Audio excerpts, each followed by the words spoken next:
Flashback Tracks.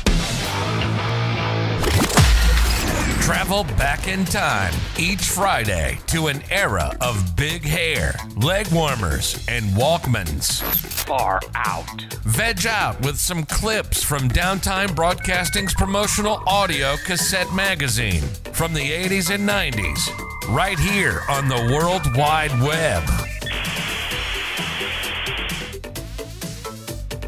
The sales slump. It's a dreaded disease that hits us all. The most common cause of sales slump is burnout. Burnout from repetition or boredom, the lack of a significant challenge.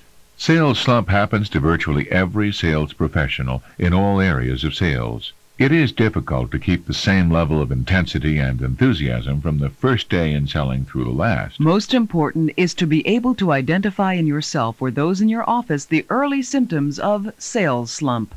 In the early stages, it's easy for colleagues to notice a change in your enthusiasm or attitude. Often you can see it in yourself. If your personal energy or enthusiasm level is dropping, then it's time to sit back and ask yourself, why? It's time to orchestrate a plan to bring new challenges into your sales life, or get rid of obstacles in your way that have dampened your spirit. In this early stage, your sales figures may actually be up, but the damage will be seen months later. Taking more time off, leaving earlier, less night and weekend work, possible early warning signs of sales slump. More reliance on the phone with less direct canvassing and contact, that too may indicate sales slump, not brought on by attitude but by a change in technique, often motivated by a dislike of cold calling. Cold calling is like a bitter pill. At first you do it, but once you're rolling a little, you feel you can sit back and get away from it. Once sales slump is recognized, it's imperative to correct it, and the best way to do it is to face it head on. Talk about it with a manager, a fellow salesperson, or your spouse.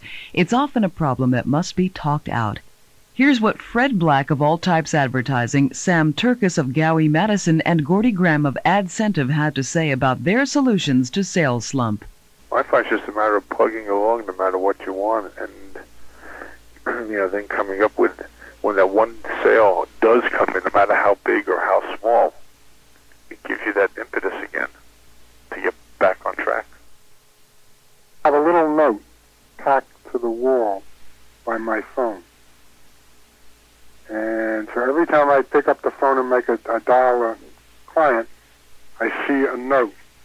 And it has 3 words on it: unseen, untold, unsold. That just serves to remind me what I'm all about and what I'm supposed to be doing for a living.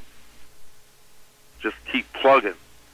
I mean, there's things out there, and as you say, you always go through cycles. And you have your ups and your downs, and the economy goes through changes, which of course affects our industry. But you have to keep plugging because it's always going to be out there. And when you get very down, and just when you think nothing's happening, boom, you get a big order. I mean, if you're not out there, and if you get discouraged, and you just say, to hell with this, I'm not going to try anymore, you're certainly not going to get anything. But if you keep plugging, you got to get something. For every no I get, I say thanks, because I know now the odds are getting more in my favor. I'm liable to get a yes sooner or later, you know? Solve the problem by digging harder. That's the advice of sales winners. Travel back in time with us next Friday as we share more clips from the 80s and 90s on another rad episode of Flashback Tracks, exclusively on Promo Corner. Time to bounce.